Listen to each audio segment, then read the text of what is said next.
نحمده ونصلي ونسلم على رسوله الكريم اما بعد فاعوذ بالله من الشيطان الرجيم بسم الله الرحمن الرحيم يا أيها الذين آمنوا اتقوا الله وكونوا مع الصادقين وقال الله تبارك وتعالى الصادقين والصادقات فلو صدقوا الله لكان خيرا لهم صدق الله العظيم والصلاة والسلام عليك يا سيدي يا رسول الله وعلى آلك وأصحابك يا سيدي يا حبيب الله والصلاة والسلام عليك يا سيدي يا رسول الله وعلى آلك وأصحابك يا سيدي يا حبيب الله۔ حضرات، آج نیا عنوان شروع ہو رہا ہے اور توبہ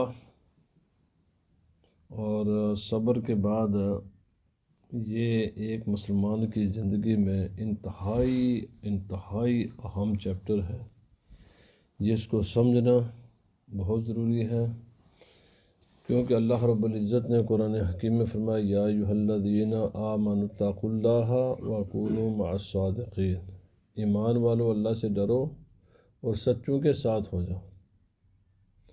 اور اللہ پاک نے سچوں کی تعریف بیان فرمایا الصادقین والصادقات۔ کل جو میں نے سورت پڑھی ہے نا، سورہ احزاب، اس میں اسی کا ذکر ہے۔ اور فلو صدقوا اللہ لکان خیر لہم، اللہ رب العزت نے فرمایا اگر وہ سچے ہوتے تو ان کے لیے بہتر ہوتا۔ اب اس کے لیے جو عربی زبان میں لفظ ہے نا، وہ صدق ہے۔ سب سے پہلے تو ہمیں یہ سمجھنا پڑے گا کہ عربی کے اس لفظ کا معنی کیا ہے۔ جب قرآن مقدس میں یہ لفظ استعمال ہوتا ہے، رسول اللہ صلی اللہ علیہ وسلم اس کو استعمال کرتے ہیں، علماء یہ لفظ بولتے ہیں، تو اس وقت مراد کیا ہوتی ہے اس سے، کیونکہ یہ دین کی اصل ہے۔ میں پہلے آج اس کا معنی عرض کروں گا، اس کے بعد پھر آگے انشاءاللہ، چونکہ تمام احادیث اور قرآن حکیم کے آیات اس کے معنی ہی کو تو بیان کر رہی ہیں۔ تو اس کا معنی ہوتا ہے کہ فرمایا الصدق استعمالہ الصوفیۃ بمعنی استواء السر والعلانیہ والظاہر والباطن۔ صدق کہتے ہیں انسان کا ایک اندر ہے، جس کو ہم دل کہتے ہیں، روح کہتے ہیں، جس کے ساتھ نیت وابستہ ہوتی ہے، وہ ایک دل کا عمل ہے۔ جب انسان کے اندر کے جو معاملات ہیں اور باہر کے معاملات ہیں یہ ایک جیسے ہو جائے نا، اس کو صدق کہتے ہیں۔ یہ ایک جیسے ہوں، جو انسان کے اندر ہے وہی باہر ہے، اور جو ہی باہر ہے وہی انسان کے اندر ہے، یہ سچائی ہے، اس کو صدق کہتے ہیں۔ اور الظاہر والباطن، ظاہر اور باطن ایک ہو جائے، اس کا نام صدق ہے، اور ایک نہ ہو اس کا نام کذب ہے، اس کو جھوٹ کہتے ہیں۔ بے اللہ تکذب احوال العبد اعمالہ، کہ بندے کے اندر جو ہے نا، وہ بندے کے باہر کو جٹلائے نہ، یہ نہ کہ جو تو کر رہی ہے جھوٹ بول رہا ہے۔ مثلا میں پڑھ رہا ہوں قرآن پاک، میرا مقصد ہے لوگوں کو سنانا،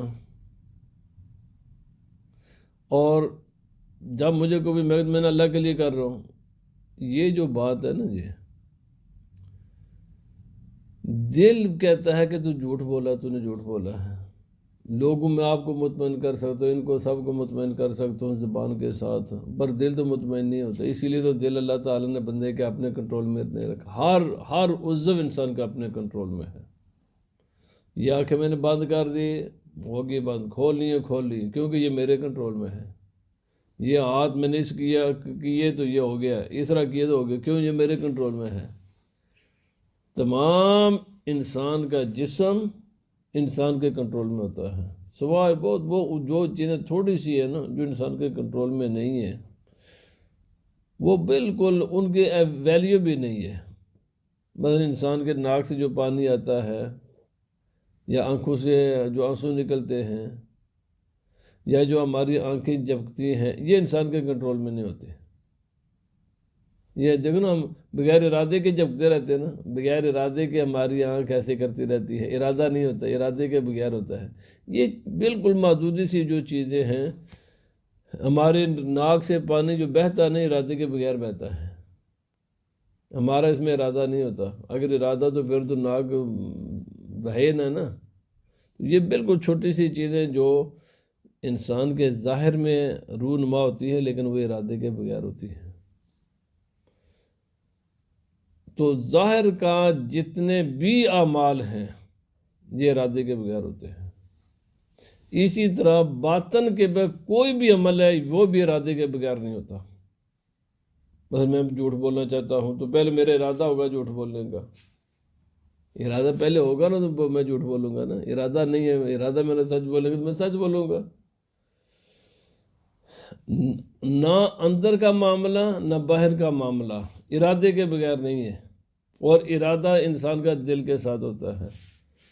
اللہ رب العزت نے پورے کا پورا انسان کا اندر کا اور باہر کا پورا نظام خدا تعالیٰ نے دل کے تابع کیا ہوا ہے، ارادے کے تابع کیا ہوا ہے۔ لیکن ایک انسان کے جسم میں ایسا عضو ہے جو انسان کے اپنے کنٹرول میں نہیں ہے، اور وہ ہے دل۔ دل انسان کے اپنے کنٹرول میں نہیں ہوتا۔ اسی لیے محبت یہ انسان کے اپنے کنٹرول میں نہیں ہوتی، کیونکہ محبت کا تعلق دل کے ساتھ ہے۔ تو اب اگر انسان تنہائی میں بیٹھ کر سوچے کہ میں نے جو نماز پڑھی ہے، میں نے جو قرآن پاک پڑھا ہے، میں نے جو یہ کام کیا، میں نے وہ کام، یہ میں نے اللہ رب العزت کے لیے کیا یا کسی اور کام کے لیے کیا؟ اگر تو دل اور ظاہر جو آپ کا عمل ہے یہ ایک ہے، دل مطمئن ہو آپ کو اس بات پر، تو یہ سچائی ہے۔ اور دل اگر اوپر سے تو آپ پریٹینڈ ایسے کریں کہ میں نے اللہ کے لیے کیا، لیکن دل کا وہ جھوٹ بولتا ہے، تو نے تو یہ کام فلاں کام مقصد کے لیے کیا تھا، تو یہ کذب ہے۔ جب انسان کا دل انسان کے ظاہری اعمال کی تصدیق نہ کرے، دل کچھ اور کہے، باہر انسان کچھ اور عمل کرے، میرے بات سمجھ آ رہی ہے نا؟ باہر عمل کچھ اور کرے، بس ظاہر بہت خوبصورت، میں بہت خوبصورت تلاوت کر رہا ہوں، لیکن میرے ذہن میں لوگ میری واہ واہ کریں گے، میں بہترین الفاظ میں تلاوت کر رہا ہوں کہ جب میری لوگ تلاوت کو پسند کریں گے تو مجھ پر جناب پیسے نچھاور کریں گے، اور مجھے پوچھے جناب تلاوت تم نے کیوں کی؟ تو میں کہا اللہ کے لیے۔ جھوٹ کا جھوٹ بولتا ہے، تو نے تو یہ تلاوت کیا لوگوں کو سنانے کے لیے۔ زبان جو میری کہے گی نہ میرا دل اس کی تصدیق نہیں کرے گا، کہ جھوٹ بول رہا ہے۔ جب تو تلاوت کر رہا تھا نا تیری نیت یہ تھی لوگ واہ واہ کریں گے، جب تو تلاوت کر رہا تھا نا تیری نیت یہ تھی کہ لوگ مجھے پیسے دیں گے یا میری عزت کرے، کچھ ہزاروں نیتیں ہو سکتی ہیں نا۔ تو فرمایا جب دل انسان کے ظاہری عمل کی تکذیب کرے، مثلا اگر دل کے یس میں نے قرآن پیسے کے لیے پڑھا ہے، اور باہر بھی تو نے پیسے کی، میں پوچھا تم مجھے پوچھو کہ میں پیسے کے لیے پڑھا ہے، تو یہ تصدیق ہے۔ کیوں؟ دل نے سچی بات کہا تو واقعہ جس کام کے لیے تو نے نیک عمل کیا اس کو اندر بھی تو وہی ہے نا، باہر بھی وہی ہے، اندر اور باہر ایک ہو جائے اس کو صدق کہتے ہیں۔ فرمایا اب سنیں، ولا اعمال احوال اعمال ہی ولا اعمال و احوال ہی، اس کے اعمال اس کے دل کی تکذیب نہ کریں اور دل باہر کی تکذیب نہ کرے، یعنی عمل دل کو نہ ٹھکرائے، یہ ایک پیج پر آ جائے، ایک جیسے ہو جائیں، تو اس کا نام صدق ہے۔ فرمایا جعل الاخلاص لازماً، تمام اعمال میں اخلاص لازم ہے، تمام میں آدمی جو بھی عمل کرے صرف خدا تعالیٰ کے لیے کرے۔ کل صادق مخلص ولیس کل مخلص صادقا، ہر جو صادق ہوگا وہ مخلص سنسیئر ضرور ہوگا، لیکن یہ کوئی ضروری نہیں ہے کہ جو بھی مخلص ہو وہ صادق بھی ہو۔ فرمایا اس لیے کہ صدق اصل ہے اور اخلاص اس کی فرع ہے، اس کی برانچ ہے۔ تو فرماتے ہیں الاخلاص لا یکون الا بعد الدخول فی الاعمال والاعمال لا تکون مقبولۃ الا بہما۔ کیوں؟ اخلاص تب ہوگا پہلے تم ایک عمل کرو گے تو عمل سے پہلے نیت کا لوگ اللہ کے لیے، ٹھیک ہے۔ فرمایا جب تک کسی عمل میں دو چیزیں نہیں پائی جائیں گی تو عمل خدا کی بارگاہ میں قبول نہیں ہوگا۔ تمہارے دل میں صدق بھی ہونا چاہیے، اخلاص بھی ہونا چاہیے کہ جو نیت کرو اس نیت میں تم سچے بھی ہو۔ دل سے نیت کرو میں اللہ کے لیے کروں، تو وہ جو دل میں اللہ کے لیے نیت کیا ہے نا اس میں تم سچے بھی ہونے چاہیے، اس نیت میں بھی سچے ہونے چاہیے، یہ دونوں چیزیں پائی جائیں۔ کیونکہ میں نے پہلے عرض کیا نیت کا تعلق دل کے ساتھ ہے۔ انسان کے چاہے اندر کے اعمال ہوں یا باہر کے اعمال ہوں یہ ارادے کے بغیر نہیں ہوتے، کیونکہ یہ کنٹرول کے ساتھ ہوتے ہیں، دل ان کو کنٹرول کرتا ہے۔ تو جب دل اور نیت بھی چونکہ ایک عمل ہے دل کا، اور اس نیت میں وہ سچا ہو کہ میں نے یہ نماز صرف اللہ ہی کے لیے پڑھی ہے، جو نیت کی ہے اسی کے لیے میں نے کی ہوئی ہے، اس نیت میں سچا ہونے کا نام صدق ہے۔ اور فرماتے ہیں کہ کوئی بھی عمل خدا کی بارگاہ میں قبول نہیں ہوتا جب تک اس میں صدق نہ پایا جائے اور جب تک اس میں اخلاص نہ پایا جائے۔ عمل ہو اللہ کے لیے اور اس اللہ کے لیے عمل میں انسان صادق بھی ہو، سچا بھی ہو کہ واقعتاً وہ دل کی گہرائی سے وہ عمل خدا ہی کے لیے کر رہا ہے۔ اگر اس میں فرق ہے تو پھر خدا کی بارگاہ میں قبول نہیں ہے۔